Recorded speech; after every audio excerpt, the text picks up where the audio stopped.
Johnson's Life of London by Boris Johnson. Read by Boris Johnson and Jot Davis. London Bridge. And still they come, surging towards me across the bridge. On they march in sun, wind, rain, snow and sleet. Almost every morning I cycle past them in rank after heaving rank as they emerge from London Bridge Station and tramp, tramp, tramp up and along the broad 239-metre pavement that leads over the river and towards their places of work.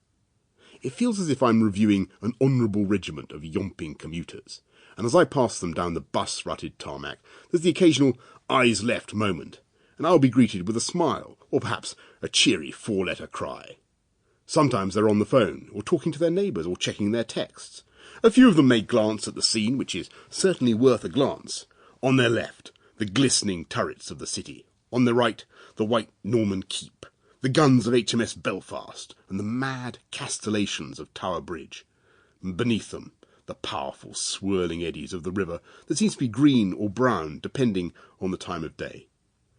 Mainly, however, they have their mouths set and their eyes with that blank and inward look of people who have done the bus or the tube or the overground train and are steeling themselves for the day ahead.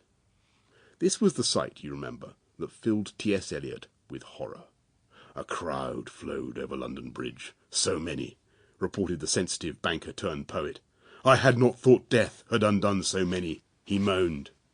And yet 90 years after Eliot freaked out, the tide of humanity is fuller than ever. When I pass that pavement at off-peak times, I can see that it is pale or worn from the pounding, and that not even the chewing gum can survive the wildebeest tread.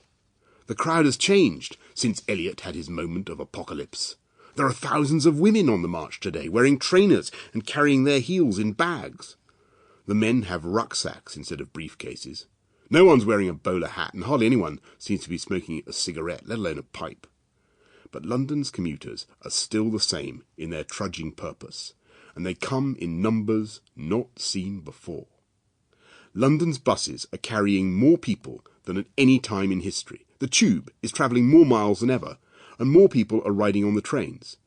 It'd be nice to reveal that people are ditching their cars in favour of public transport, and yet the paradox is that private motor vehicle transport is also increasing, and cycling has gone up 15% in 1 year. As we look back at the last 20 years of the information technology revolution, there is one confident prediction that has not come true.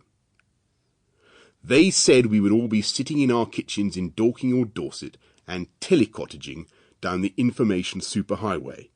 Video link-ups, we were told, will make meetings unnecessary. What tosh.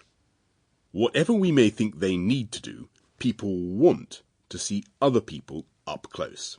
I leave it to the anthropologist to come up with a detailed analysis, but you only have to try a week of working from home to know it's not all it's cracked up to be.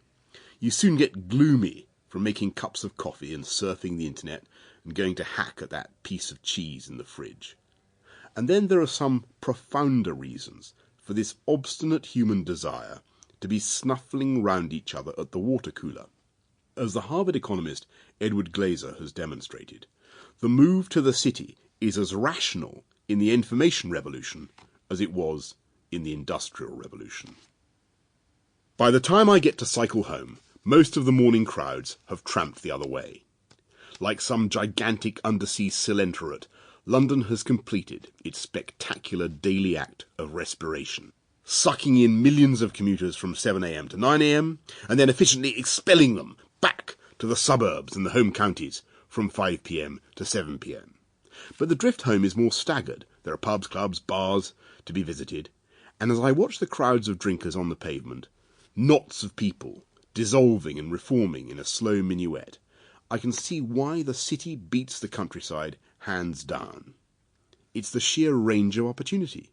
You can exchange Dante-Beatrice glances on the tube escalator. You can spill someone else's latte and offer to buy them another. You can apologise when they tread on your toe, or you can get your dog lead tangled in theirs. Or you can just collide with them on the pavement.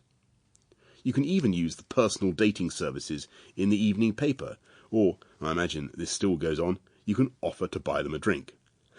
These are some Sample complete. Ready to continue?